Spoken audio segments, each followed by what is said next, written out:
Alors, dernière table ronde. En fait, sur un objet dont on a déjà pas mal parlé depuis ce matin, c'est la question des politiques publiques. Donc, en fait, je ne sais pas, on va peut-être parler du PSG ou de l'Olympique Lyonnais. Non, non, je pense que du coup, ça peut être intéressant d'avoir, de prendre un peu cette question-là de manière un peu frontale, essayer d'examiner l'état de la situation et puis un peu, peut-être faire un bilan un peu rétrospectif sur ces politiques publiques autour du photovoltaïque, puis de dessiner peut-être des pistes pour l'avenir. Alors peut-être pour commencer, une question un peu fondamentale de l'analyse économique, c'est quand on s'interroge sur les politiques publiques, c'est est-ce qu'il faut vraiment des aides publiques? On pourrait se dire, en fait, c'est pas forcément évident, puisqu'on a on a un coût un coût de l'énergie photovoltaïque, le LCOE, là, qui ne cesse de baisser. Donc c'est une énergie très compétitive, de plus en plus. Et puis on pourrait se dire, voilà, elle va s'imposer un petit peu, d'une certaine manière, spontanément. Puis ensuite, on peut se dire un petit peu autre chose. On peut se dire que cette nouvelle technologie va prendre place dans un système électrique qui est déjà peuplé par un certain nombre d'acteurs, de technologies qui existent. Et là, alors là, de mon point de vue, c'est vraiment la problématique de la transition. Parce que la transition, il s'agit bien de migrer d'un système à un autre. Et donc là, il peut y avoir des coûts d'adaptation. Et donc là, on peut éventuellement se dire que l'intervention publique peut être utile si on considère qu'il ne s'agit pas juste de vendre, je sais pas, des panneaux photovoltaïques ou des panneaux photovoltaïques sur des fringues, sur des bâtiments, enfin voilà, mais qu'il s'agit peut-être de transformer un système électrique. Et puis là, du coup, c'est quelque chose qui est souvent un petit peu plus dur parce qu'il y a des formes d'inertie extrêmement importantes. Donc, première question autour de l'intervention publique, faut-il vraiment une intervention publique? Je pense que ça vaut toujours le coup de se poser cette question-là. La deuxième question, une fois qu'on se dit oui, plutôt, on se pose la question, à ce moment-là, qu'est-ce qu'il faut aider et où est-ce qu'il faut aider? Et donc là, on a vu depuis ce matin que la filière photovoltaïque, elle embarque tout un segment d'activité, une filière. Alors si on a une représentation un petit peu linéaire de l'amont vers l'aval, on peut se dire, on peut peut-être aider différents segments, lesquels? Ça, c'est un petit peu la deuxième question. Et puis la troisième question, en fait, on est dans des univers politico-administratifs qui sont multiniveaux. Du coup, se pose la question, qui, pourquoi faire? Donc on en a pas mal parlé déjà aujourd'hui. On a parlé de l'Europe, on a parlé de l'État, peut-être un peu moins de l'État. On a parlé des autorités locales. Donc la question de qui pour porter et pour porter quoi? Voilà un petit peu pour faire peut-être les questions, mettre un peu d'ordre un peu dans ce questionnement. Alors ce que je vous propose de faire, c'est de partir en fait, voilà, si l'idée c'est de qualifier un peu la situation existante et de dresser des perspectives, de faire un zoom un peu sur on va dire, trois dispositifs de politique publique qui existent d'ores et déjà. Le premier dont on a déjà parlé, c'est les tarifs d'achat. Donc ça, c'est vraiment l'aide à l'installation. Le deuxième, c'est en fait quelque chose qui existe un petit peu, mais peut-être pas autant qu'on le souhaiterait. C'est toutes les aides qui concernent vraiment l'amont de la filière, donc peut-être ce que fait le comité stratégique de filière et le groupe de travail qui s'intéresse au photovoltaïque. Et puis peut-être le troisième dispositif, dont on n'a peut-être pas beaucoup parlé jusqu'à présent, on a parlé d'intégration au bâtiment, mais en fait le photovoltaïque, il faut aussi qu'il s'intègre au système électrique qui préexiste. Et donc là, il y a un certain nombre de nouveautés un petit peu qui sont apparues dans le lexique, on va dire très, très récemment. C'est les notions de communauté énergétique, en lien avec cette idée d'autoconsommation, c'est-à-dire qu'en gros, est-ce que le photovoltaïque, est-ce qu'il s'inscrit dans un imaginaire vraiment d'autonomie, où on va pouvoir squeezer le réseau, éventuellement? Ou alors, au contraire, un des enjeux, c'est qu'il trouve sa place dans le système tel qu'il existe, avec des infrastructures qui sont d'ores et déjà publiques et qui nécessitent peut-être d'être renforcées, amendées. Voilà. Donc, l'idée, c'est de passer un petit peu tout ça ces trois on va dire, dispositif d'intervention publique en revue, sans langue de bois. Hein, l'idée, c'est vraiment d'essayer de faire un bilan un peu objectif et de dresser des perspectives.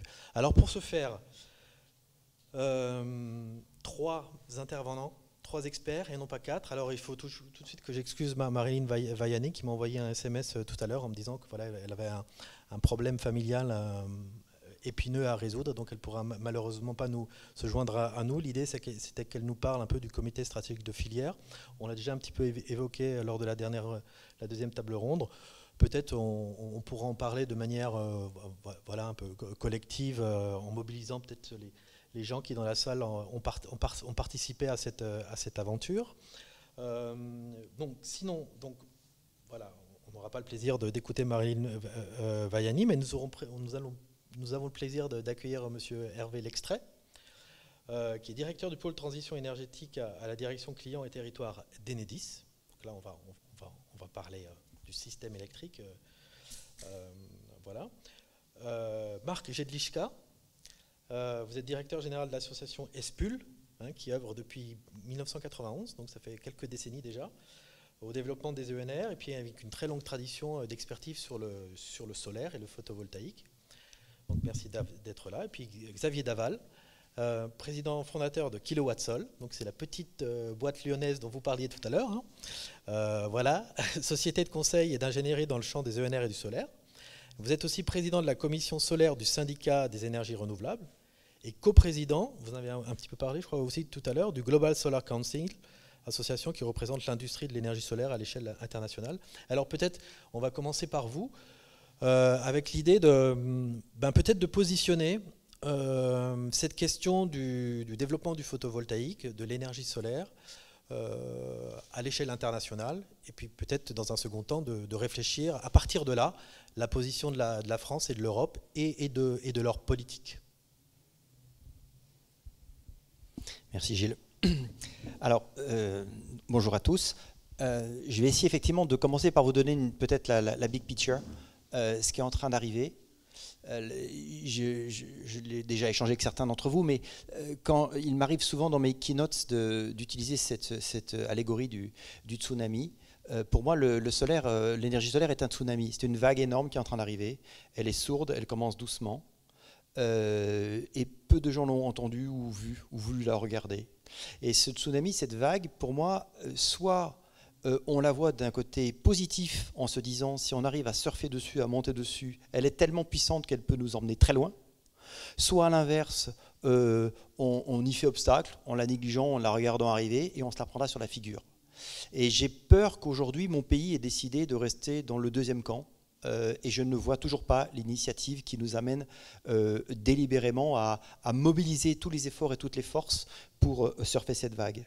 Pour donner quelques ordres de grandeur, cette énergie n'existait pas il y a 20 ans, c'est-à-dire, bien sûr, on l'a cité, Laetitia l'a dit,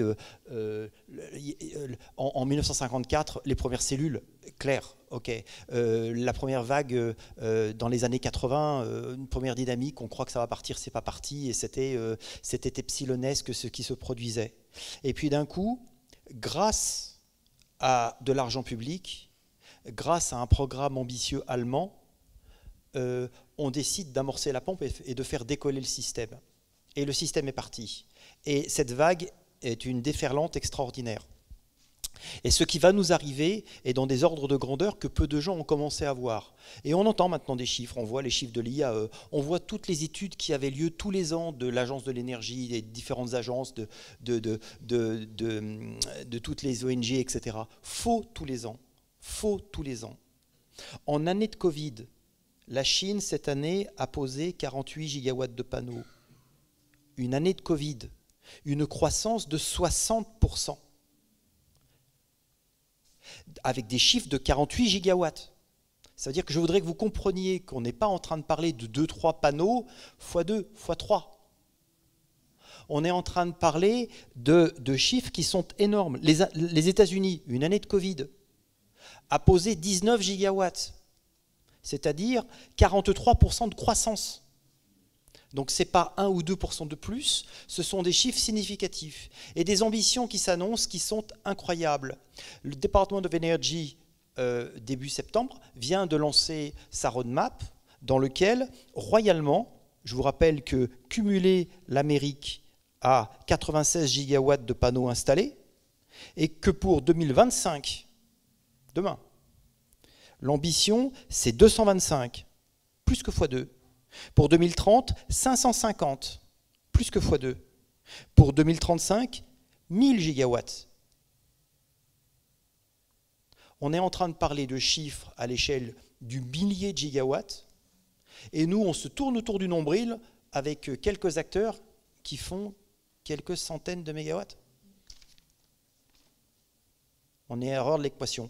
Moi, ce qui m'a convaincu, en fait, à titre personnel, quand je suis rentré dans le solaire, c'est par accident. J'avais le privilège de travailler pour un groupe américain côté à la bourse de New York, donc très très loin du solaire. Et quand nous faisions des analyses stratégiques pour implanter telle ou telle usine, nous avions à notre disposition des éléments chiffrés qui disaient tel pays, prix de la main-d'œuvre, niveau d'infrastructure, etc. L'infrastructure vient immédiatement. C'est la deuxième question. Or, pour moi, et tu l'as évoqué, le réseau, c'est de l'infrastructure. Les systèmes énergétiques, c'est de l'infrastructure. Et nous devons changer d'infrastructure. Nous devons décarboner. Et le solaire va s'imposer, et le solaire sera la seule solution. Et pour moi, le solaire, pourquoi il va s'imposer? C'est parce qu'il est compatible mondialement. Il est compatible ici et là. Il est adapté aux systèmes les plus complexes, par sa modularité, par sa granularité, il est compatible avec les systèmes les plus robustes. On peut mettre 3 panneaux sur un toit. Et c'est le même composant élémentaire qui fait l'un et qui fait l'autre. Et ça, c'est unique, il n'existe pas d'autre énergie avec ces règles du jeu. Donc à partir de là, la messe est dite, le solaire sera l'énergie de ce siècle, que la France le veuille ou pas. Et moi, j'appelle tout le monde. Et je pense que s'il y a un exercice à donner de la part de l'aide publique, et dans les 3 niveaux dont tu parlais, la partie tarif, pourquoi pas, et je l'ai dit, les Allemands l'ont utilisé pour démarrer et faire décoller le système. Les différentes aides en amont, ça c'est vraiment clairement un vrai sujet. Mais par contre, sur l'adaptation du système, clairement là, il faut prendre la main. Il faut rendre compatible avec le solaire, parce que le solaire sera là. Voilà. Le micro pendant une heure. Oui, je ne sais pas si vous voulez peut-être, si vous pouvez, voilà, si vous voulez peut-être en réaction. Sinon, moi, mon programme, ensuite, on parle du réseau de l'autoconsommation des communautés, donc c'est plutôt monsieur l'extrait. Et puis sinon, on parle des tarifs d'achat, parce que je pense qu'il faut avoir un bilan un peu de cet outil-là. Je veux bien prendre la suite de Xavier, d'abord parce qu'entre Lyonnais, on se parle bien. Alors pour dire aussi que je suis pas seulement directeur d'Espul, je suis aussi vice-président du CLER, le réseau par la transition énergétique, qui est une ONG dans le domaine de l'environnement, on va dire, qui est très peu connue, mais qui a joué un rôle essentiel. Et notamment, j'ai participé directement au Grenelle de l'environnement, ce qui a été dit sur la RT 2000. On était à l'origine du BEPOS, et maintenant, voilà, on n'a plus que nos yeux pour pleurer, on va dire. Je suis aussi porte-parole de l'association Négawatt. Et on est en train de préparer un scénario qui va sortir le 26 octobre, une nouvelle version de 0 négawatt, sur lequel, alors il n'y a pas de, la philosophie de base ne change pas évidemment, puisque on s'appuie sur la physique. Il y a des éléments assez nouveaux, donc je ne vais pas m'étendre là-dessus, mais pour dire quand même pour prendre un petit peu le contre-pied de mon voisin, le photovoltaïque, désolé, j'ai découvert avant toi, je suis tombé dedans quand j'étais petit, à l'époque où une PME de l'époque qui s'appelait Photowatt a installé son atelier en face du lycée où je faisais mes études à Armel-Malmaison. J'avais 17 ans. Donc voilà, je suis tombé dedans vraiment quand j'étais petit et je vis avec des panneaux photowatt depuis 36 ans maintenant sans être accordé au réseau. Enedis le sait. Donc, mais le photovoltaïque, il y a vraiment une mythologie de laquelle il faut sortir, c'est la solution unique d'un point de vue énergie. Le pétrole a joué ce rôle-là et c'est vraiment gravissime parce qu'on est dépendant, on est accroché, au sens drogué, au pétrole pas cher, énergie pas chère, etc. Le nucléaire, d'une certaine manière, a aussi embrayé sur cette vision-là et aujourd'hui on a un gros problème avec ça en France. Hein. Un truc fait tout, qui peut tout faire. En énergie, c'est juste impossible d'un point de vue purement physique. Donc, numéro 1, sobriété, efficacité. On réduit nos consommations. En France, Négawatt a démontré qu'on pouvait diviser par 2 la consommation d'énergie finale. Et après ça, on parle de production, évidemment, de changement du mix de production. Alors, l'électricité, grosso modo, va rester après on peut discuter sur les fourchettes, mais dans notre vision en tout cas, sa part dans la consommation d'énergie va augmenter mathématiquement, mais c'est pas une augmentation des térawattheures nécessairement. C'est plus ou moins stable. Alors il y a des hypothèses, on peut discuter avec RTE, les discussions, etc. Mais en tout cas, c'est vraiment le numéro 1. Et puis il ne sera pas tout seul non plus, y compris dans le système électrique. Heureusement, il y a aussi l'éolien. Hein. Voilà, ça c'est pour vraiment recadrer les choses. C'est vraiment une logique de mix. Il ne faut pas jouer la carte les uns contre les autres. Ce sera tous ensemble ou contre les fossiles. En ce qui nous concerne, contre le nucléaire, parce qu'il pose des tas de problèmes, ce n'est pas une énergie de développement durable, ça pose des problèmes de prolifération, etc. Et puis surtout, il augmente ses coûts régulièrement. Et maintenant, du coup, ça me fait embrayer sur le deuxième sujet qui est le tarif d'achat, les politiques publiques. J'ai aucun complexe à affirmer que les renouvelables ont droit à des aides publiques. Je veux dire, toutes les autres formes d'énergie ont eu des centaines de milliards d'euros d'aides publiques, que ce soit le charbon, que ce soit le gaz, que ce soit le pétrole ou l'uranium, et ça continue. Les interventions de l'armée au Niger pour protéger les mines d'Areva, enfin d'Orano, pardon, on les compte pas dedans, mais c'est dedans. Donc il n'y a aucun complexe. Là où on a un besoin de ces aides, entre guillemets, qui ne sont pas toujours des subventions, j'y viendrai, c'est parce qu'il y a un système de lock-in, enfin lock-out en l'occurrence, c'est-à-dire que le photovoltaïque est au dehors. Donc effectivement, si on parle aujourd'hui de la rentabilité du photovoltaïque, la compétitivité à l'échelle mondiale, et ce que dit Xavier, moi je le partage tout à fait, c'est une vision d'avenir, c'est une des formes d'énergie du XXIe siècle, bah, c'est pas tombé de la planète Mars, c'est qu'il y a des gens qui ont eu cette vision-là il y a 40 ans. Et il y a 40 ans, je peux vous assurer qu'il fallait vraiment voir très loin pour s'imaginer qu'on pouvait y arriver. Et ces gens-là, ils ont inventé les mécanismes du tarif d'achat, qui n'est pas tout à fait une subvention publique. Alors, en France, c'est considéré comme, d'un point de vue droit européen, il n'y a pas de juriste dans la salle, mais je peux vous expliquer si vous voulez en détail. Le mécanisme français des tarifs d'achat ou des compléments de rémunération fait que c'est assimilé à une aide d'État. Parce que ça passe par les caisses de l'État. D'ailleurs, avant 2015, ça passait pas tout à fait par les caisses de l'État, ça passait par la Caisse des dépôts, qui était une banque d'État. Mais ça a été mis dans les mains de l'État, donc maintenant c'est clair, en France, c'est une aide d'État. L'Allemagne, c'est des Allemands, en fait, c'est un Allemand et un Danois qui ont imaginé ce système de tarif d'achat, qui était de dire, on a besoin de soutenir ces filières pour qu'elles se développent, qu'elles deviennent compétitives parce qu'elles sont moins impactantes pour l'environnement, peut-être qualité, même si elles ont quelques défauts, on en parlera sur le réseau après. En tout cas, ils ont eu cette vision-là. Il y avait des discussions à l'époque, est-ce qu'on fait de la subvention directe, est-ce qu'on fait du quota certificat, est-ce qu'on fait, etc. L'analyse purement factuelle du tarif d'achat, c'est le meilleur système. Pourquoi ? Parce que ce n'est pas une aide à la subvention, c'est pas une subvention à l'investissement, c'est une aide au fonctionnement. Donc ça veut dire que pour gagner sa croûte, le producteur, il faut que son truc il marche longtemps. Donc ça, c'est très vertueux, alors qu'une subvention, une fois que c'est là, vous avez, notamment dans le solaire thermique, par exemple, on a des contre-exemples de systèmes qui n'ont pas marché, on ne le savait pas, parce que personne n'allait le contrôler, parce que c'était amorti, etc. Donc c'est vraiment quelque chose de la mécanique d'horlogerie. Et le deal, c'était de dire, on ouvre, de dire à l'industrie, qui à l'époque était très petite, mais la France était très bien placée. On avait, parmi les 4 premiers du monde, on avait 2 Français. Photowatt, qu'on connaît encore dans des conditions.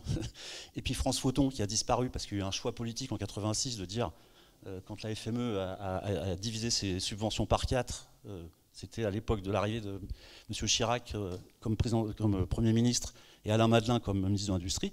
Donc 86, ça a été une division par... Déjà, pour dire que c'était chaotique l'histoire du PV.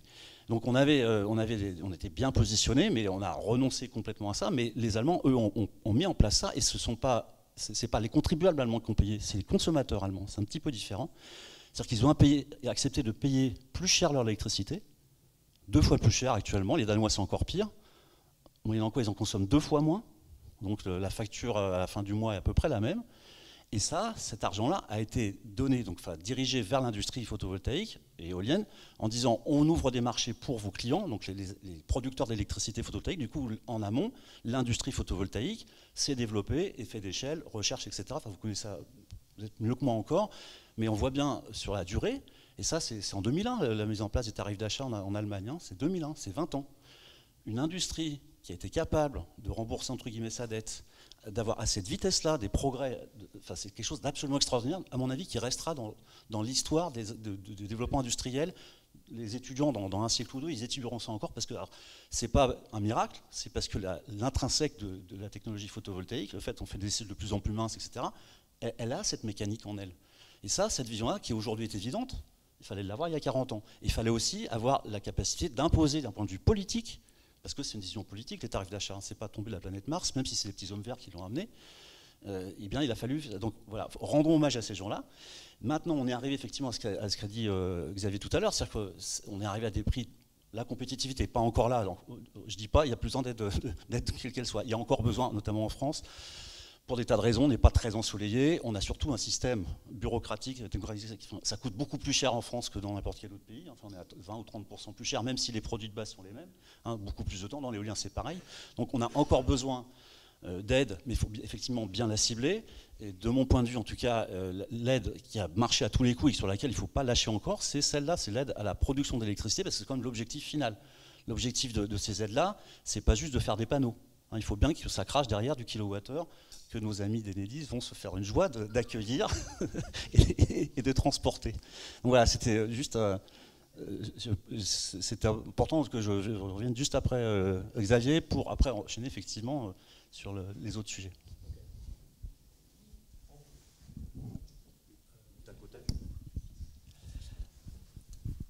Non, enfin, on a évoqué ce matin la révision de ce fameux arrêté sur les tarifs d'achat.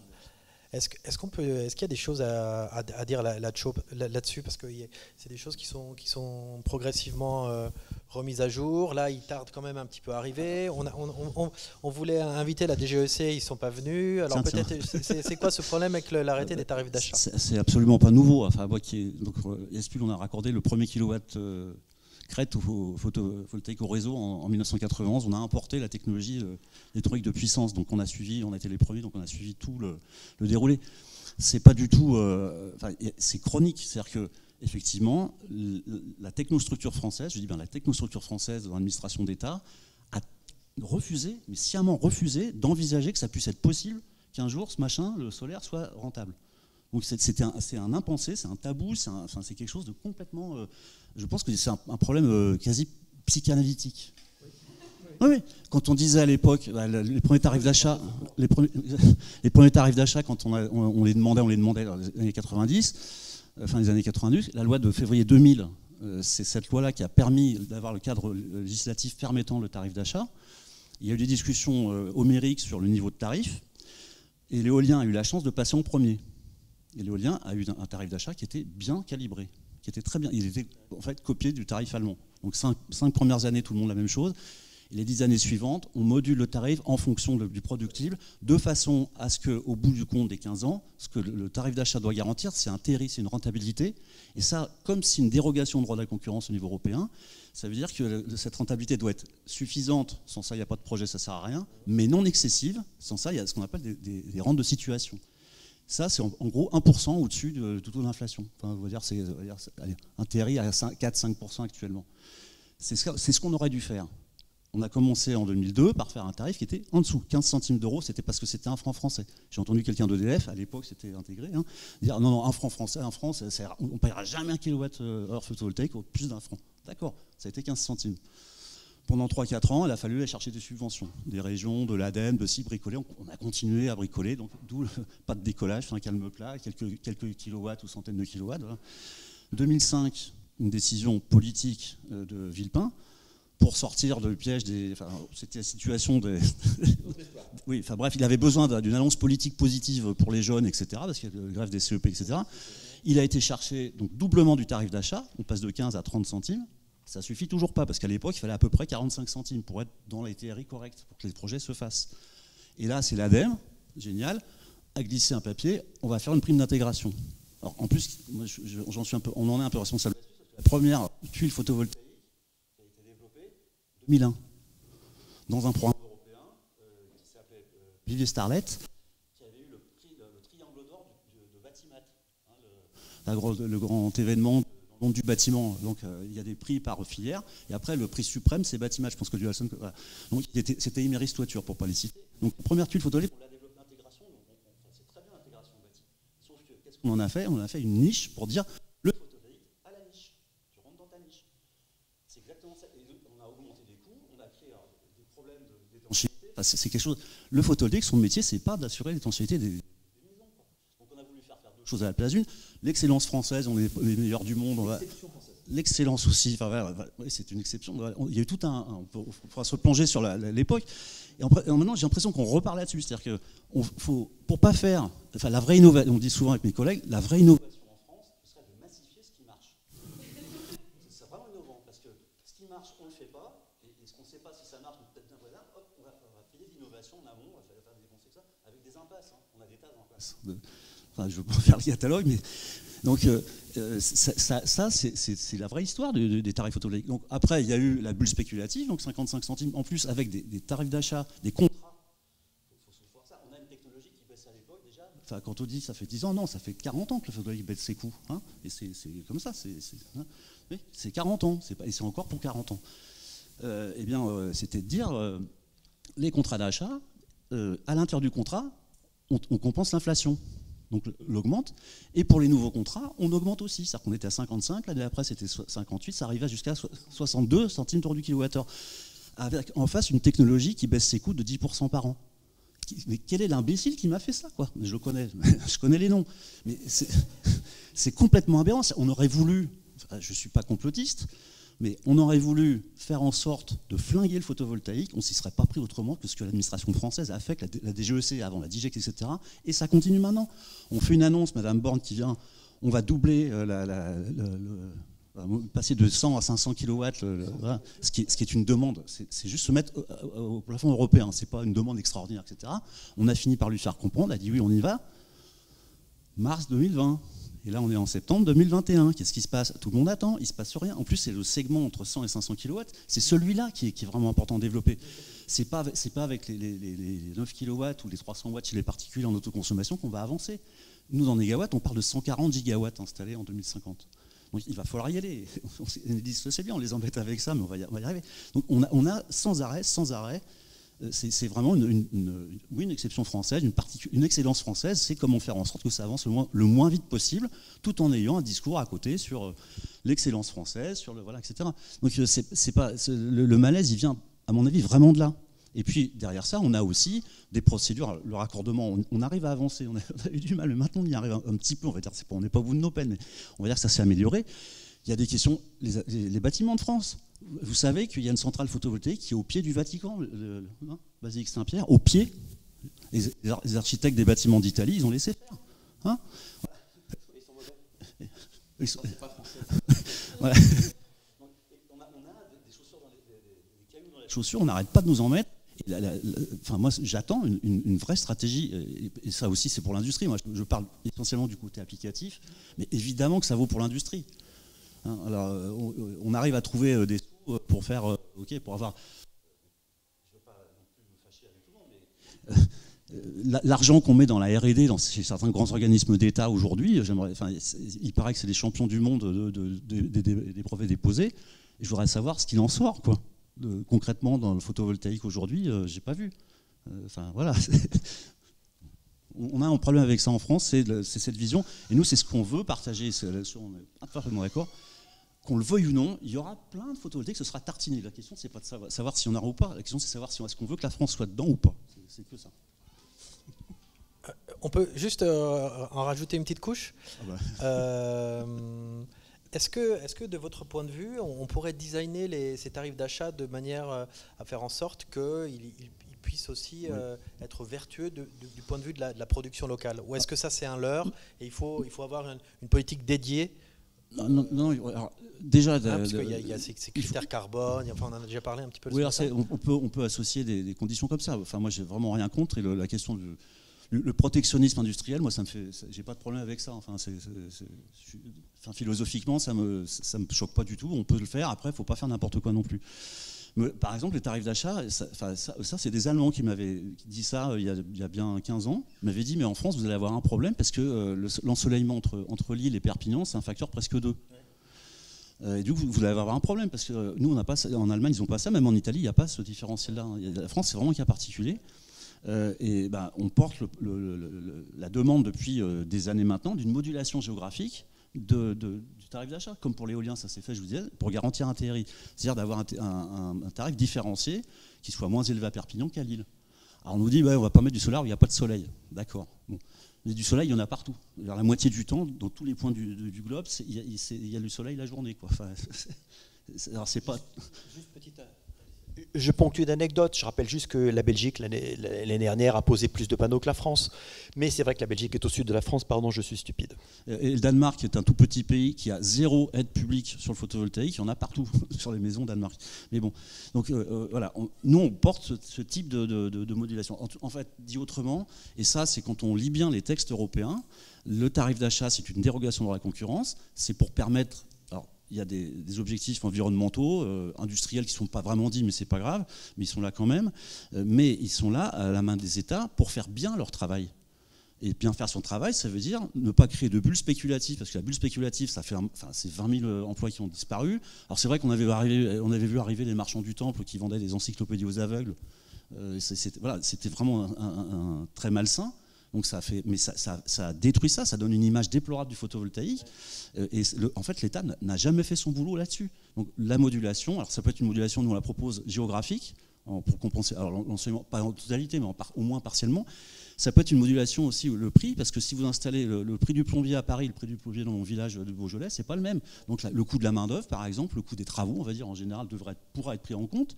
On pourra aussi introduire, par exemple, des avantages quand c'est des particuliers, des citoyens ou des collectivités territoriales qui sont porteurs du projet, parce que c'est pas des professionnels d'énergie, parce que c'est souvent des projets de pas très grande taille, donc il y a des coûts supplémentaires, etc. Voilà. Donc il y aura un moyen de moduler ces tarifs-là pour les rendre vraiment performants, c'est-à-dire qu'avec le même argent public, on fasse plus de térawattheures et au passage de mégawatts ou de gigawatts installés.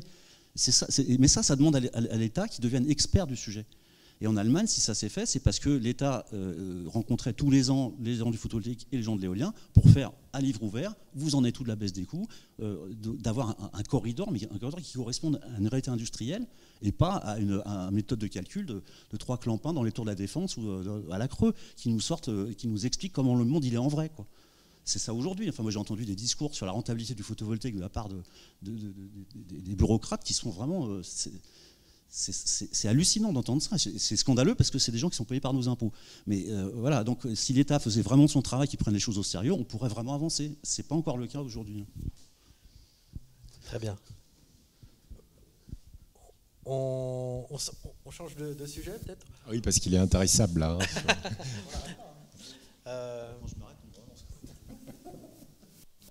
Alors, Nadine,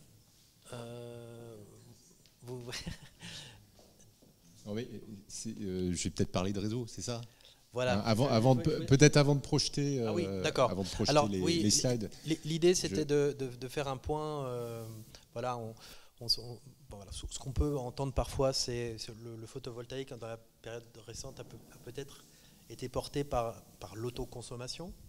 Et donc ça a peut-être mis un peu le point aveugle de ça, c'est que le photovoltaïque, c'est forcément une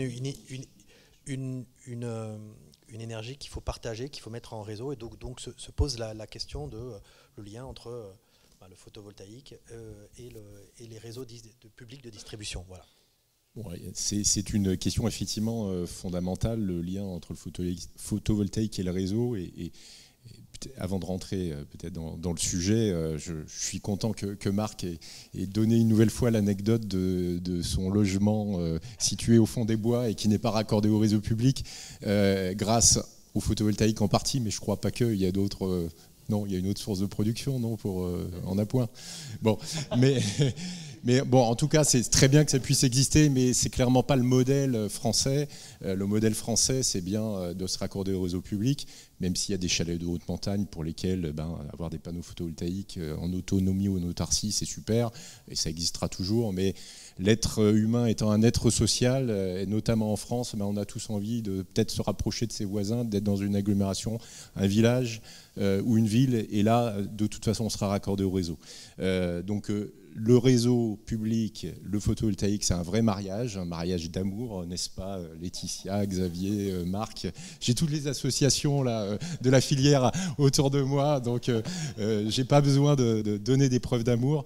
Mais c'est aussi un mariage de raison, et là j'insiste là-dessus. C'est un vrai mariage de raison, parce que d'abord, pour le photovoltaïque, avoir du réseau, tout le monde comprend, hein, techniquement, les électrons, ils vont dans le réseau, mais ils vont dans le réseau pourquoi ? vont dans le réseau pour pouvoir être valorisés quelque part. L'accès au réseau, c'est aussi l'accès au marché, c'est l'accès au marché de gros.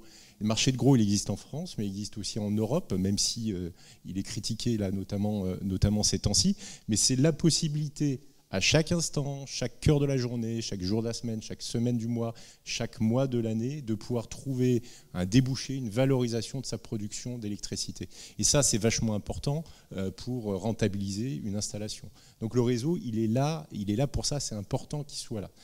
Et puis pour Enedis, je vais être aussi très concret, c'est un vrai relais de croissance pour Enedis dans les années à venir, dans les décennies à venir. On va construire du réseau, développer du réseau pour la production décentralisée. Auparavant, moi je suis réseau de distribution, hein. Alors je ne sais pas si tout le monde connaît la différence entre le réseau de distribution et le réseau de transport, mais c'est une question de niveau de tension. Donc on a nos amis de RTE qui gèrent le réseau haute tension et très haute tension, et puis les réseaux de distribution, parce qu'il y en a quand même 150 en France, même si Enedis c'est le principal qui couvre 95% du territoire, eh bien nous gérons et exploitons les lignes moyenne tension et basse tension. Et fort opportunément, le photovoltaïque, c'est plutôt quand même sur la basse tension et la moyenne tension que ça se raccorde. Il y en a quand même aussi sur la haute tension. Et donc, un développement massif du photovoltaïque, ça ne se fera pas sans le réseau de distribution. Et en tout cas, ça va conduire à ce que le réseau de distribution se transforme. Et ce n'est pas une histoire toute récente, puisque Marc disait la longue histoire du photovoltaïque en France, même si c'était un peu des balbutiements il y a 20 ans, bon, ça fait 10-15 ans quand même qu'il y a un vrai développement. Alors on raccorde tous les ans un petit gigawatt. Là, on sent vraiment un décollage là, depuis un an et demi. Juste pour quand même se fixer les idées, sur le premier semestre de cette année, on a raccordé plus que sur toute l'année 2020. Et l'année 2020 était une très bonne année vue du réseau de distribution. Donc là, on voit vraiment là qu'on est en train de prendre l'essor, l'effet de la programmation pluriannuelle de l'énergie, très certainement. Vous avez parlé des aides publiques qui encouragent ce développement. Ça en fait partie. Bon, donc on parle aussi autoconsommation pour le photovoltaïque. Alors pourquoi on parle d'autoconsommation en particulier pour le photovoltaïque? C'est assez logique. Les panneaux, ils ont besoin de surface pour s'installer. Il y a de la surface disponible qui est qu'on peut trouver assez facilement, ce sont les toitures. Et quand on dit toiture, ça veut dire qu'en dessous, en général, il y a un bâtiment qui consomme. Et donc, c'est assez logique de se dire que le bâtiment, il va consommer l'électricité qui est produite sur la toiture. Alors ça a toujours existé, c'est pas un phénomène nouveau, il y a toujours eu un peu d'autoconsommation, mais c'était assez peu répandu il y a encore 5 ans. Pourquoi? Parce que le tarif de l'électricité en France étant quand même plutôt bas en comparaison avec les autres pays européens, les Français avaient plutôt tendance à se fournir de l'électricité auprès de leurs fournisseurs. Il y avait des fournisseurs historiques, mais après, il y en a eu d'autres avec l'ouverture à la concurrence. Et donc, il n'y avait pas forcément d'incitation économique à le faire. Et puis, on a constaté en 2016-2017 un retournement véritablement du marché. On a vu que, en l'espace de 3, 4, 5 ans, le marché se retournait. Auparavant, l'autoconsommation représentait très peu dans le marché du photovoltaïque. Et puis, aujourd'hui, si je me réfère aux chiffres là que vous voyez donc sur le développement de l'autoconsommation, vous voyez cette belle courbe en croissance. Eh bien, en 2021, si on regarde ce que je vais appeler le marché de masse, surtout le résidentiel, on est à 95% d'installations raccordées en autoconsommation. Donc on a complètement retourné le marché en 4-5 ans. On a atteint 100 000 autoconsommateurs au premier trimestre. C'est en nombre d'installations. Alors, je te montrerai tout de suite après, c'est prévu. C'est prévu. Voilà. En puissance, bien sûr, ce n'est pas la même chose. Ça, c'est un nombre d'installations. On a 100 000 autoconsommateurs en France, 120 000 au premier trimestre, 120 000 à mi-année. Là, on va sortir les chiffres du troisième trimestre très bientôt, on verra où on en est, mais la tendance, forcément, va se poursuivre. On peut peut-être passer justement le visuel suivant. Là, donc la question que tu posais, c'est en puissance, ça représente quoi? À gauche, alors on va comparer le parc installé photovoltaïque en puissance et puis ce que représente l'autoconsommation aujourd'hui. Alors on a à peu près, sur le réseau d'Enedis uniquement, on a dépassé les 10 gigawatts de photovoltaïque installé. Et en puissance, l'autoconsommation, c'est 530 mégawatts, donc on est à peu près à 5% du parc installé en puissance.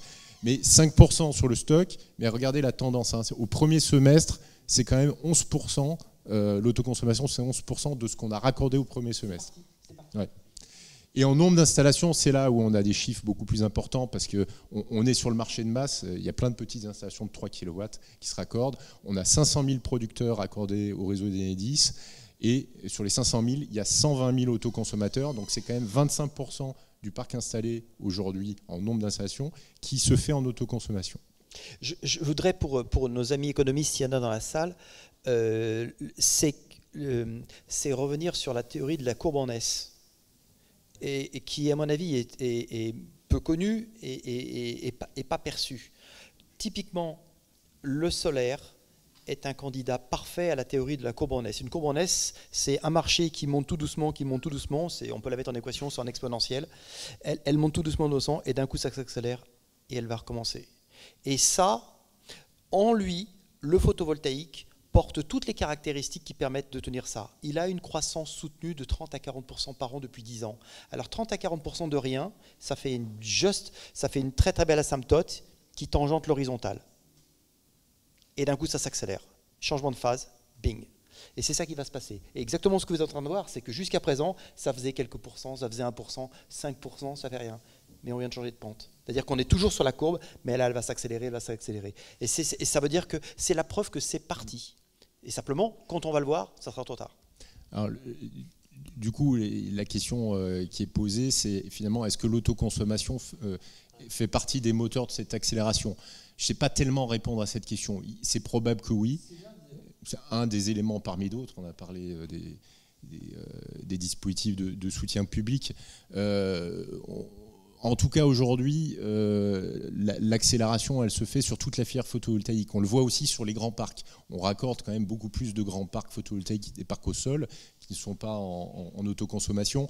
Donc la croissance, elle concerne tous les segments. Sauf le 100 à 500 kW, parce qu'on attend l'arrêté. Alors, l'arrêté risque effectivement de faire survenir un pic qu'on attend sur le réseau de distribution, hein, c'est un pic sur ce segment 100, 250 ou 500 kW. Il faut quand même dire qu'il y a déjà un très fort essor sur ce segment depuis 1 an et demi. Hein. On le voit, et on le voit véritablement dans nos directions régionales, parce que nos directions régionales, on est organisé en 25 directions régionales, ce sont elles qui gèrent les demandes de raccordement et qui réalisent les raccordements. Et je peux vous dire qu'elles sont bien secouées depuis 1 an et demi avec les demandes de raccordement. Et l'effet de l'arrêté qui est attendu, alors on l'anticipe avec un petit peu d'appréhension quand même, parce qu'on veut être au rendez-vous, hein, on ne veut pas décevoir, mais c'est sûr qu'en termes d'activité chez Enedis, ça va nous secouer. C'est clair. C'est typiquement là où l'appareil de l'État, l'administration, montre sa limite, ou sa non-connaissance de la chose économique et du monde du business. Et ça, c'est terrible. Il a fallu que j'explique à notre ministre que quand vous avez une force de vente, vous avez des commerciaux, ils sont payés à la commission. Leur job, c'est de tourner pour trouver des projets. Quand ils entendent à la radio que le projet va passer à 500, qu'il tombe sur un toit qui fait 254, vous croyez qu'il prend quoi? Il se dit, je prends un dossier à 100, ou celui-là, je vais me le faire à 254, je le mets sous le coude. Ça s'appelle faire du frigo en termes commerciaux.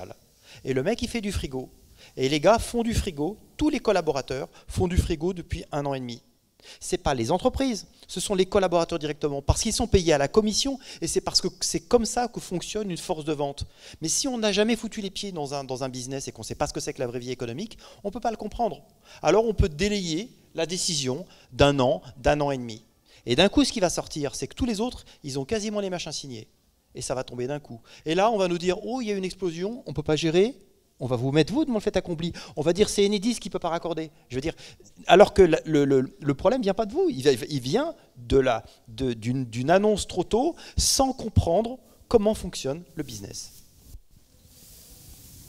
Bon, c'est sûr que ces phénomènes un peu de stop and go, c'est jamais quelque chose d'agréable quand on travaille dans l'industrie. On aime les choses un peu fluides, un peu prévisibles. Et nous, notre enjeu, effectivement, c'est un peu un enjeu de prévisibilité.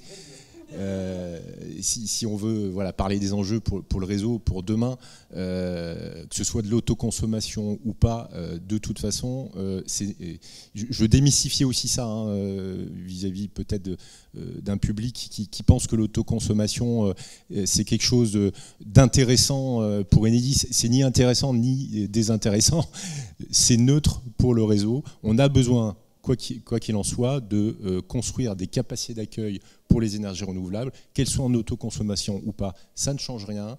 Il va falloir qu'on développe du réseau, qu'on construise des postes, qu'on construise des lignes pour que l'électricité produite localement de façon décentralisée puisse être acheminée et remonte vers les endroits où elle sera consommée. Et ça, c'est vrai que c'est une transformation du réseau qui, historiquement, vous le savez, était construit autour de grosses centrales, que ce soit nucléaire, thermique, hydraulique, et donc qui ont construit l'ossature du réseau de transport. Et bien maintenant, la production arrive de plus en plus par le bas, par le réseau de distribution, et il faut pouvoir acheminer l'électricité pour qu'elle remonte. Et de ce point de vue-là, quand le photovoltaïque s'installe dans des endroits où il y a des agglomérations, où il y a déjà des zones de consommation, où le réseau est bien dimensionné, ça se raccorde sans aucun problème, c'est très très simple à faire. Quand ça se raccorde dans des zones un peu plus isolées, dans le rural, je pense par exemple à des hangars agricoles pour le photovoltaïque, où là, certes, il y a de la surface et des toitures, mais sous le hangar, il n'y a pas de consommation. S'il n'y a pas de consommation, c'est qu'il n'y a pas de réseau. Donc là, il faut construire du réseau, il faut parfois construire 1 kilomètre de réseau basse tension, il faut parfois construire un poste, et donc ça, c'est plus compliqué. C'est plus cher, mais c'est nécessaire pour justement accompagner cette transition énergétique. C'est la mission régalienne. L'infrastructure, c'est du régalien. Et l'infrastructure, c'est du régalien, c'est une mission régalienne, donc il en revient bien, je dirais, à l'État, à la force publique, de solliciter, d'inciter ces acteurs à qui elle a délégué la mission de gérer ça, parce qu'il faut être prêt. La transition énergétique, elle passe par des capacités de production renouvelables, mais elle passe par une infrastructure adaptée, capable d'encaisser ce type d'infrastructure, donc de type de production. Donc ça, c'est le premier point. Et pour moi, dans cette mission régalienne d'adapter l'infrastructure, je dis que c'est une infrastructure qui est hard et soft. Il y a du hard et il y a du soft. Les mentalités, les codes, les règlements, tout ça, c'est du soft, mais qui doit aussi être en ligne avec la révolution technologique qu'on est en train de mettre en œuvre. Et juste un dernier point sur l'autoconsommation, parce que ce n'est pas du tout mon sujet, mais en tout cas, parce que pendant très longtemps, en tant qu'expert, moi je le voyais comme là aussi un epsilon du détail, mais en fait, un truc qui m'a interpellé très tôt, c'est qu'en fait, on a créé une nouvelle liberté pour les citoyens, celle de produire leur énergie. Et là aussi, c'est magique. On a créé une nouvelle dimension dans les libertés individuelles, de dire je vais produire mes propres électrons pour moi. Et je me souviens quand on a commencé le solaire, alors en 2006, désolé, donc il y a pas longtemps, les gens posaient tout de suite la question en disant l'électricité, est-ce que je vais la consommer? Non, tu vas la mettre dans le réseau parce que c'est plus simple. Et pour beaucoup, c'était pas ce qu'ils voulaient faire, parce qu'il y avait vraiment depuis le début cette notion de créer ses propres électrons, comme cultiver ses propres légumes, comme etc. Il y a de ça. Voilà. Là, il faut vraiment qu'on s'explique, parce que d'un point de vue système électrique, c'est ce qu'a dit. Attends. Oui, mais ce qu'a dit Hervé est important. L'autoconsommation, ça change strictement rien. C'est un contrat commercial. Enfin, c'est qui paye quoi à qui, quoi. C'est juste ça, l'autoconsommation. Alors, l'histoire de l'autoconsommation en France, ça s'est développé beaucoup. Pourquoi? Au moment où, après le moratoire, il y a eu la réfaction qui s'est arrêtée, je sais pas si c'est vrai, et ça a fait augmenter, désolé de le dire, mais les coûts de raccordement ont d'un coup explosé. Les coûts réels de facturation. Ça, c'est une réalité que tout le monde a vécue. Et c'est de ce moment-là que l'industrie a dit le réseau ne veut pas de nous, l'État ne veut pas de nous, et que ça, on se replie et on va faire l'autoconsommation. L'autoconsommation, ça veut dire sur un toit qui peut prendre 10 kW, on va mettre 300 watts. Parce que c'est ce qu'il y a de... Et ça, c'est la désoptimisation complète, parce qu'il y a plusieurs gisements. Il y a le gisement solaire, il y a le réseau, la capacité du réseau, et puis il y a le gisement des toitures, foncier en général, mais notamment sur les bâtiments. Et ça, nous, on considère que c'est un bien commun aussi. La surface éclairée au soleil, c'est ça la matière première du photovoltaïque. Donc d'inciter les gens parce qu'il faut consommer son petit machin dans son coin, son petit ça me suffit, etc. Alors que le réseau, c'est le symbole même de la solidarité, du partage. C'est un bien commun qui a été construit. Voilà. Enfin, pour moi, c'est vraiment un des objets les plus aboutis de la symbolique de la solidarité. Et donc si moi je consomme pas, bah, c'est mon voisin qui va consommer. Où est le problème? Au contraire, c'est vachement bien, je suis vachement content. Après, le qui paye quoi, c'est encore autre chose. Et donc, et en réalité, et dans les villes, on parlait tout à l'heure d'équiper les villes, mais je suis désolé, une ville à énergie positive, ça n'existera jamais déjà. Donc les toitures accessibles au soleil, qui n'ont pas trop d'ombre, etc., il faut les tartiner de photovoltaïque. Il faut en mettre le plus possible partout. Et pour Enedis, c'est pas plus mal, parce que de toute façon, c'est aussi là qu'il y a les meilleurs réseaux. Hein, on est d'accord. Donc l'autoconsommation, pour moi, c'est une planche c'est une planche sur laquelle se sont raccrochés les quelques survivants du moratoire, mais il faut sortir de là. Alors nous, on a essayé d'introduire la notion d'autoconsommation non pas individuelle, chacun dans son coin, au bout du compte. Alors quand on dit c'est la poire, c'est comme la poire du Chili, non, parce que la poire de ton jardin, t'as pas besoin qu'on te l'amène, quand il n'y a pas de soleil, tu as besoin d'Enedis pour qu'il y ait l'électricité, tu as besoin du réseau, donc ça change rien sur les Oui, mais après, donc on a parlé, nous, d'avoir une logique à l'échelle. Notre idée au départ, c'était à l'échelle d'un poste HTABT. Voilà, c'est sur une boucle de distribution, de dire là, on va raisonner entre les producteurs, les consommateurs, à tel moment, etc., pour optimiser tout ça, entre les gens, mutualiser. Ça s'est transformé dans un truc qui est devenu aussi un autre jargon, l'autoconsommation collective, qui est une catastrophe. On a mis le temps de jus de cerveau de gens qui sont réunis dans des salles bondées pendant des heures entières pour réfléchir à ça, alors qu'on sait très bien, il y a un truc qui fonctionne, ça ne marche pas, c'est la question de fiscalité.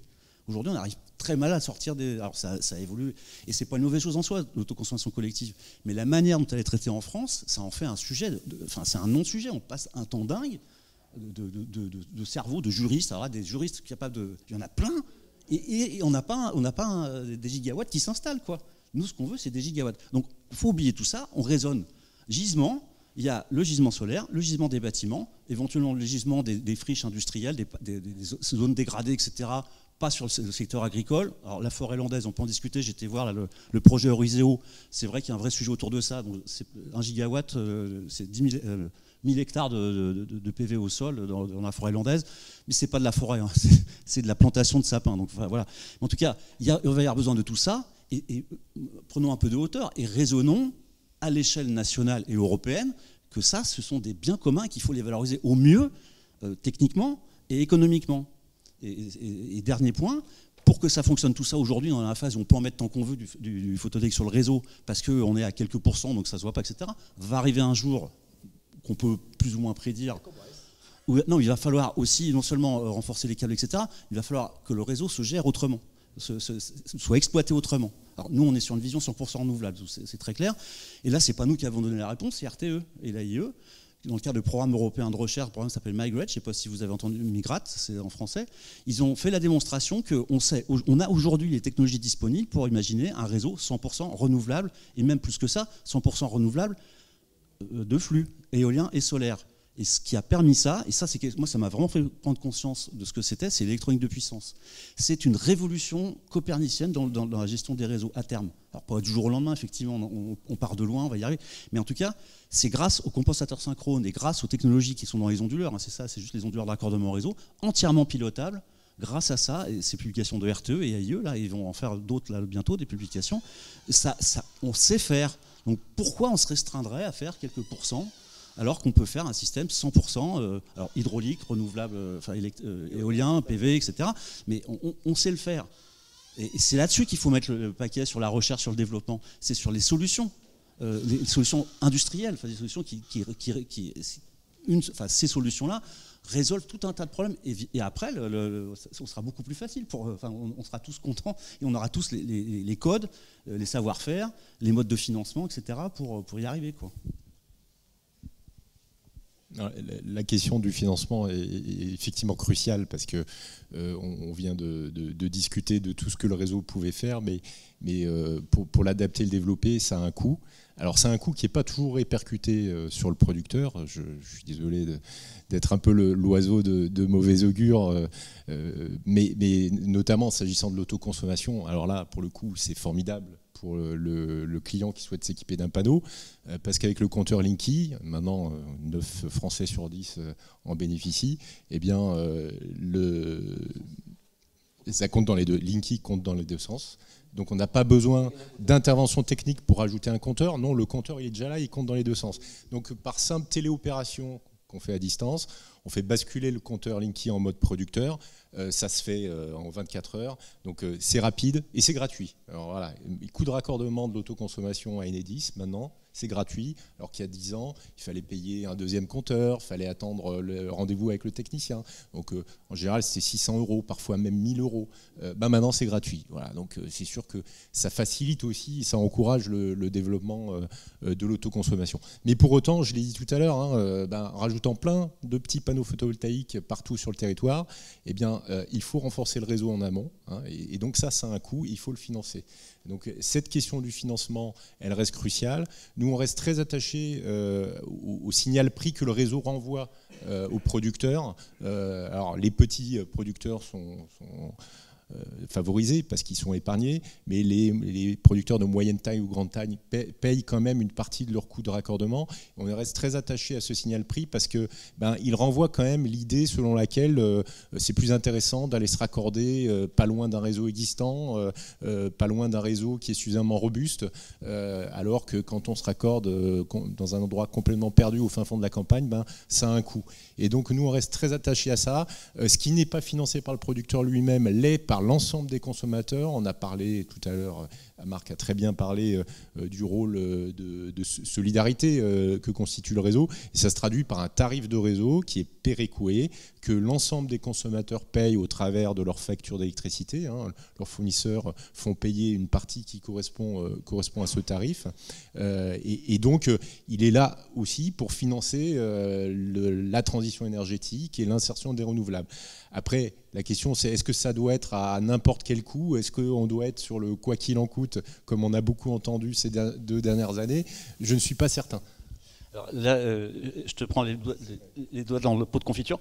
Tu as cité là des coûts, alors que tout à l'heure, tu as dit que c'était un relais de croissance pour Enedis. Et ça, j'aime bien ce mot-là, relais de croissance pour Enedis. Parce que quand Angela Merkel disait, par exemple, le 100% renouvelable en Allemagne, ça va coûter, elle ne disait pas ça va coûter 10 milliards d'euros pour renforcer entre l'Europe. Elle a dit il va falloir qu'on investisse 10 milliards d'euros et ça va faire du business pour les entreprises. Donc moi, j'aime beaucoup mieux quand Enedis me dit la génération du photovoltaïque, c'est un relais de croissance pour qu'on ait du boulot, etc. Plutôt de me dire c'est un coût, c'est la même chose, tu parles de la même chose, il y a un côté en positif, un côté en négatif. Moi j'aime le côté positif. Parce que je suis schizophrène comme la plupart des Français. Si je parle avec ma casquette d'entreprise Enedis, bien sûr, le relais de croissance, c'est formidable. Et si je parle en tant que citoyen, je me dis quand même qu'il faut que ce soit fait à coût maîtrisé. Et c'est pour ça d'ailleurs qu'avec Marc, on travaille sur l'insertion harmonieuse du photovoltaïque dans le réseau, c'est qu'il y a bien quelque part cette question de coût qu'il faut qu'on regarde ensemble. Oui. Ça, c'est parce qu'on a parlé tout à l'heure d'autoconsommation collective et j'avais prévu que peut-être que quelqu'un... Alors... qui ne sont pas... Ça existe avant les communautés énergétiques, en tout cas. Ça a été introduit en 2016 dans le Code de l'énergie. Donc on disait tout à l'heure, oui, ça se développe un peu plus difficilement que l'autoconsommation individuelle. On a 66 opérations en service aujourd'hui, un petit peu partout sur le territoire. On voit pas mal quand même Occitanie et Hauts-de-France.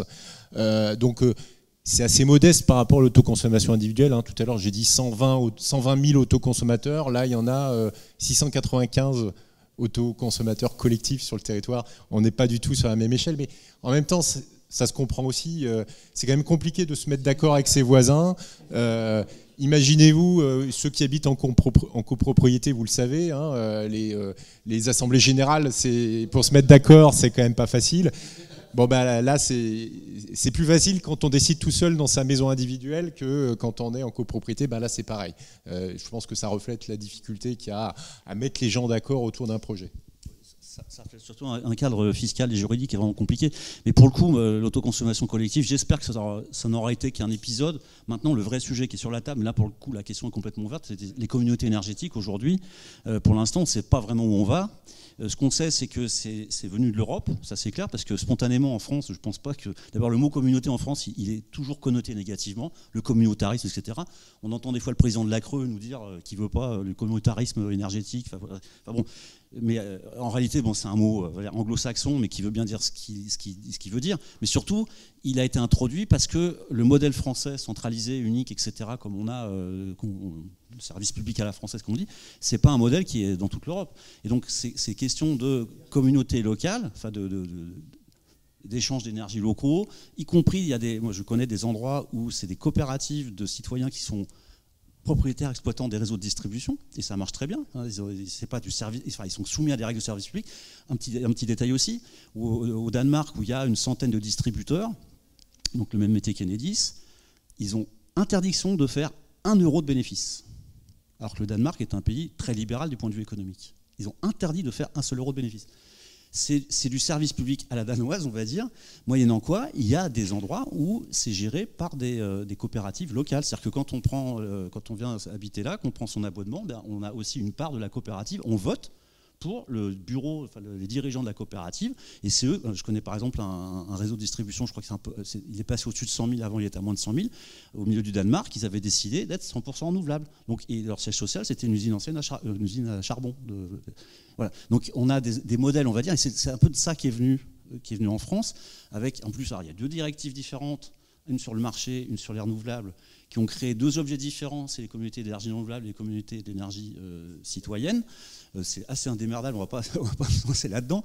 En tout cas, aujourd'hui, la France a transposé à minima, c'est-à-dire qu'elle a juste fait un copier-coller de la directive en droit français, en enlevant bien la possibilité de s'occuper de distribution. Donc voilà, Enedis ne se sent plus menacé, donc maintenant on va être tranquille là-dessus. Et maintenant, c'est maintenant que vont commencer les vraies discussions sur qu'est-ce que ça veut dire, comment ça fonctionne, le qui fait quoi, etc., les relations avec le réseau, parce que ça va être central, évidemment, et avec les opérateurs locaux, les collectivités locales, les citoyens, les PME, les agriculteurs, tout ça, tout ce monde-là. Mais ça, c'est quelque chose, c'est une page qui devrait, dans un monde normal, s'ouvrir prochainement. Bon, c'est un peu comme l'arrêté tarifaire, on attend encore les décrets d'application et les arrêtés, c'est en discussion, parce que ça fait un peu chauffer les neurones de nos amis des grands corps malades dans les bureaux de la Défense. Oui, du coup Laetitia, et cette fois j'interviens avec ma casquette de vice-présidente Enerplan, qui est le syndicat des professionnels de l'énergie solaire.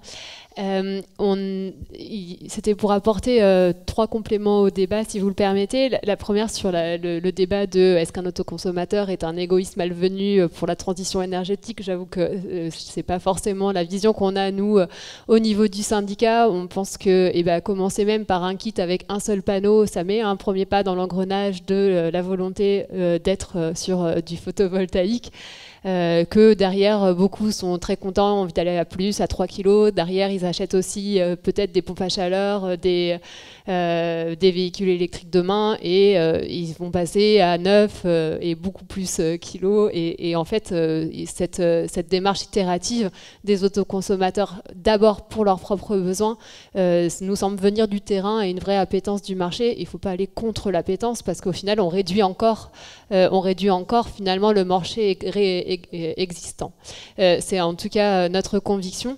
Et du coup, même si tous ne s'équipaient que de 3 ou 9 kilos sur leur maison, on serait quand même pas si loin d'un gros potentiel via les particuliers et les autoconsommateurs en termes de transition énergétique. Donc c'était un point que je tenais à souligner. Plutôt que de maximiser à tout prix toutes les toitures ensoleillées, je pense que nous, on est plutôt sur le côté de l'itération. Juste sur la partie de la révision du tarif, puisque c'est un sujet brûlant, il y a eu bien sûr le fait qu'on a créé un pic par un attentisme au niveau de la filière, et parce qu'on a attendu Bruxelles, après on a attendu les arbitrages sur les tarifs, maintenant on attend même finalement la question du bilan carbone, parce qu'on la croyait un peu réglée, puisqu'elle avait été sortie avec les appels d'offres PPE, la future version. On pensait que ça avait été arbitré, on vient de nous dire qu'au final ça ne l'est pas. Donc c'est peut-être le point qui fait qu'on a encore l'arrêté qui n'est pas sorti aujourd'hui. Donc pour la filière, c'est extrêmement stressant. Néanmoins, la question de l'importance du tarif d'achat, pour nous, elle est clé. Alors, il faut savoir que les autoconsommateurs ne regardent pas en premier la rentabilité du projet quand on se parle du particulier. Alors, évidemment, ce n'est pas du tout le cas si on est sur du plan de plus de 100 kg.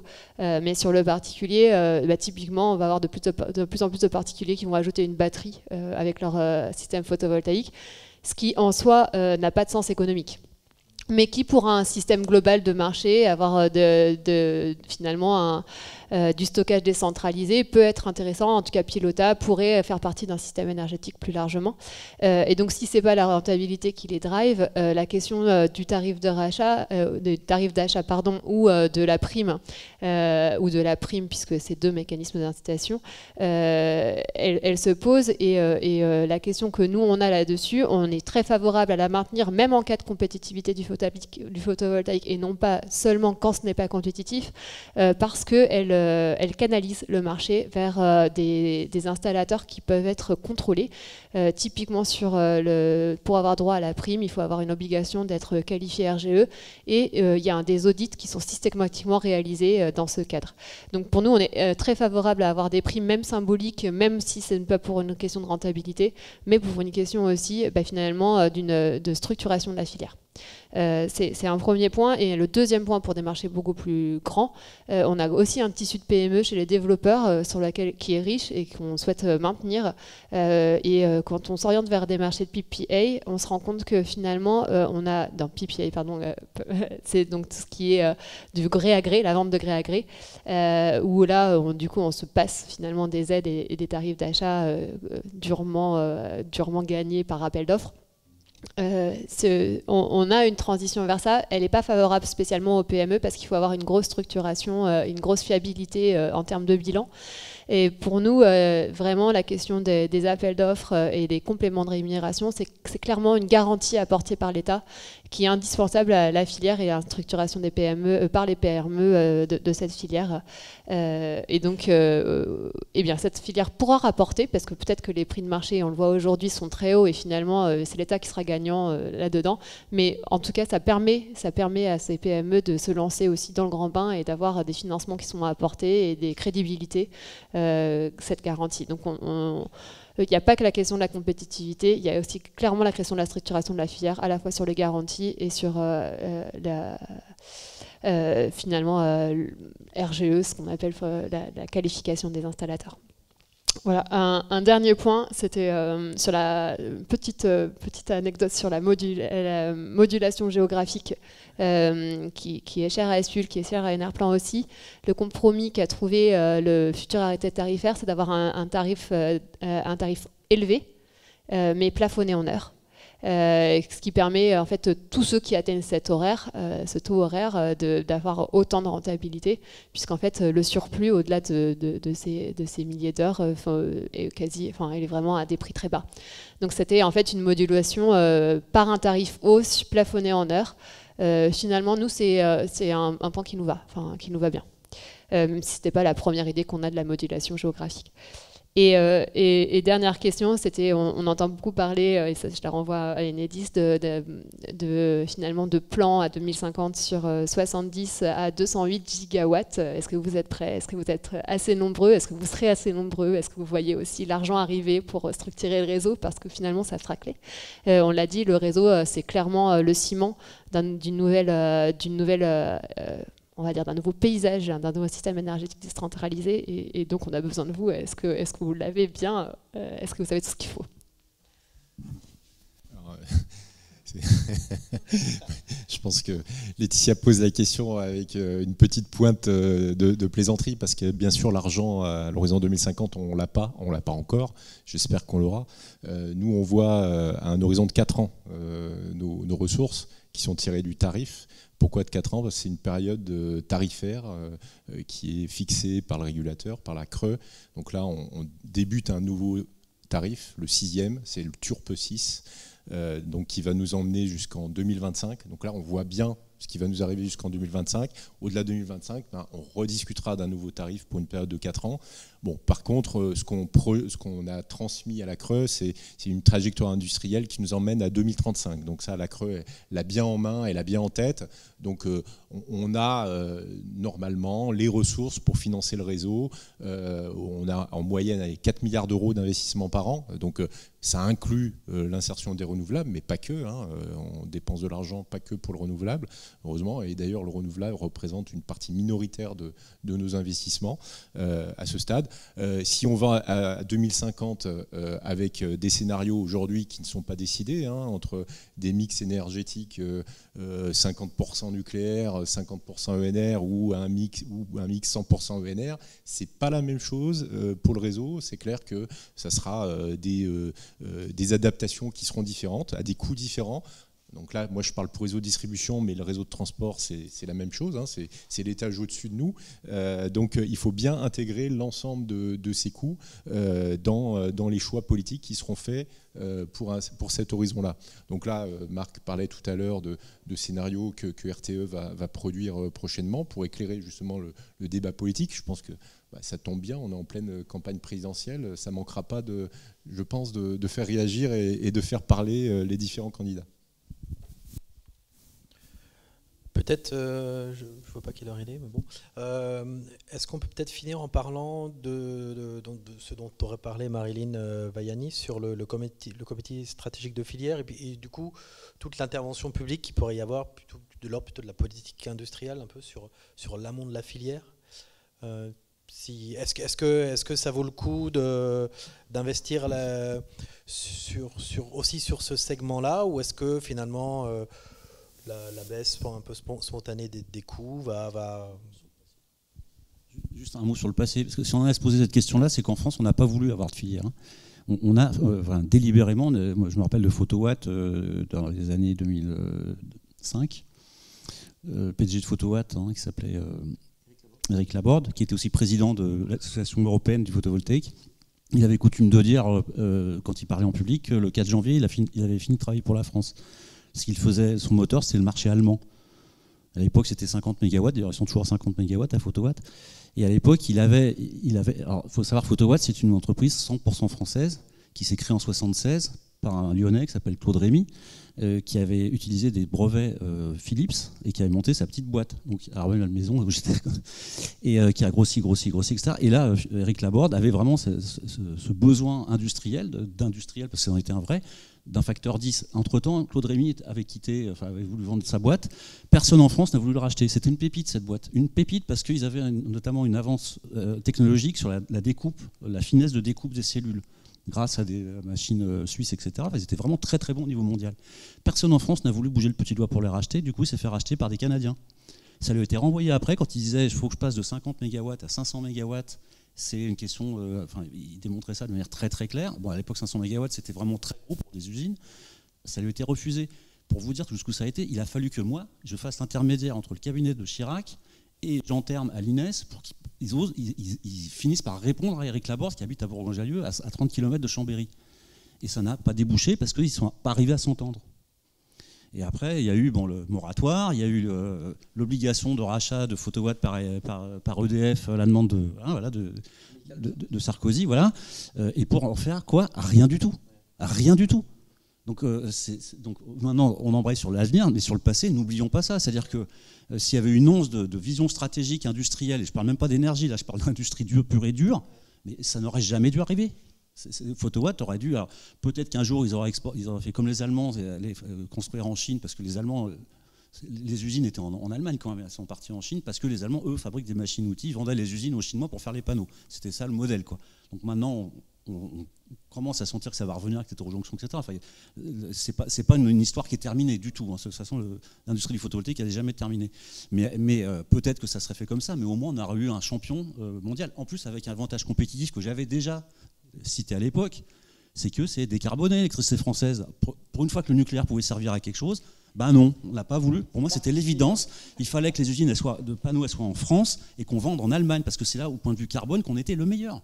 On construit des panneaux en plus du silicium norvégien ou autre, 100% renouvelable. Les panneaux fabriqués en France, carbone que dalle, et on va remplacer du charbon en Allemagne. C'est ce que Laborde voulait faire, mais à facteur 10, on lui a pas autorisé à le faire. Et c'était honnêtement, en termes d'investissement, l'État, il pouvait vraiment se le permettre. C'était vraiment pas un problème de sous, quoi. Et donc, alors avec le CSF qui commence à s'organiser depuis 2019, c'est très récent, est-ce qu'il y a l'ombre d'un début, de commencement d'une nouvelle politique industrielle, ou bien c'est juste pour voilà, de l'amusement, comme vous parlez de l'autoconsommation collective. Donc maintenant, on va parler des nouveaux moi, systèmes énergétiques. Je connais toujours relativement mal l'appareil de l'État et les différents machins qui existent, mais le CSF, en tout cas, pour les échanges que j'ai eu avec eux, j'ai été impressionné de cette prise en compte du photovoltaïque qui n'était pas forcément initialement dans leur roadmap. C'est-à-dire que le comité de filière, le solaire, ce n'était pas un sujet. Donc c'est devenu un sujet et j'ai trouvé très intéressant parce qu'ils organisent des rencontres croisées entre acteurs du solaire et acteurs de l'industrie, et ils ont notamment profité de la période du Covid pour faire, entre guillemets, faire circuler les infos en disant qui a des savoir-faire et qui a des besoins. Et notamment un certain nombre de bureaux d'études et de sous-traitants de l'aéronautique qui étaient au point mort se sont mis à discuter et à répondre à des questions, etc. Donc il y a eu une organisation de ces échanges que je trouve très intéressant. Très tardif, mais initiative superbe. Donc là, bravo, le comité de filière. Et quelque part, on a un bras de l'État qui joue son rôle. Oui. Parce qu'en vérité, comme je le disais tout à l'heure en introduction, je trouve que le solaire a souffert d'être mésestimé, ou peut-être que c'est effectivement un problème de culture technocratique ou je ne sais quoi, mais en tout cas, il a été regardé de loin et pas intéressant. Moi, je me souviens, en tant que chef d'entreprise, j'ai fait une formation au CETIM, donc c'est la métallurgie. Il y a 4 ans, j'étais avec mes pairs, c'est-à-dire des chefs d'entreprise de PME Rhône-Alpes, de la Loire, des Alpes, de Lyon et je ne sais quoi. Et quand on s'est présenté, moi j'étais dans le solaire, ils sont tous marrés. Parce que qui faisait du décolletage, du machin, de la pièce spéciale, et tout le monde travaillait pour l'industrie nucléaire. Alors renouvelable, vous rigolez. Aujourd'hui, je rigole. Mais en fait, c'est ça, c'est qu'on a tout un tissu de PME françaises qui sont aujourd'hui, qui font vivre ou qui sont au profit de l'industrie nucléaire. Et parmi ces boîtes-là, il y a des talents qui pourraient aussi mettre un pied de chaque côté et commencer à diversifier leur mix. Parce qu'en fait, la courbe en S va arriver et d'un coup, on va se réveiller en disant tout est solaire. Et les gars ont raté le coche. Laetitia, vous vouliez dire quelque chose, non ? Ah oui, oui. Ou alors, je ne sais pas si d'autres personnes, peut-être dans la salle, ont participé aux travaux du comité stratégique de filière. Voilà. Je ne sais pas.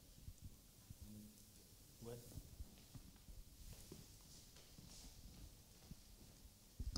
Merci.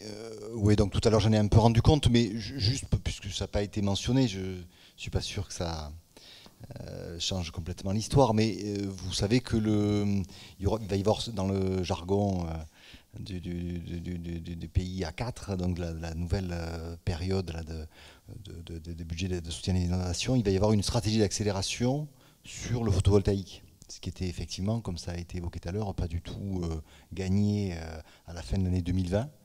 Donc suite à cette initiative, alors pas que ça, mais notamment du comité stratégique de filière, voilà, il y a eu des interactions avec les services de l'État, et donc elle devrait sortir d'ici la fin de l'année. Et il y aura normalement, y compris des instruments d'incitation institutionnelle et financière pour centrer innovation essentiellement. Mais voilà, et le solaire est repéré comme le PV flottant et comme les réseaux énergétiques. Donc c'est les 3 domaines qui feront l'objet dans le domaine de l'énergie, de la production d'énergie, d'une stratégie d'accélération. Voilà. Alors on devrait savoir, normalement c'est d'ici la fin de l'année la sortie de cette stratégie avec un budget, avec des dispositifs. Voilà. Ceci dit, je crains que ça ne résolve pas la question qu'on avait abordée tout à l'heure, qui est, parce qu'il faudra beaucoup plus de ça, si on veut recréer une industrie solaire de taille significative.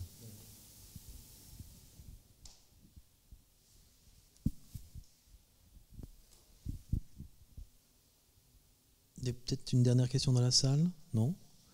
Bon, sinon, merci beaucoup. Ça a été sans langue de bois. Et puis, ce qui est, voilà, c'est peut-être, il faut peut-être que ce soit des académiques qui organisent des trucs pour qu'on puisse se lâcher un petit peu. Ou alors, il faut peut-être que la DGEC ne soit pas présente. Comme ça, on peut. En tout cas, merci beaucoup à tous.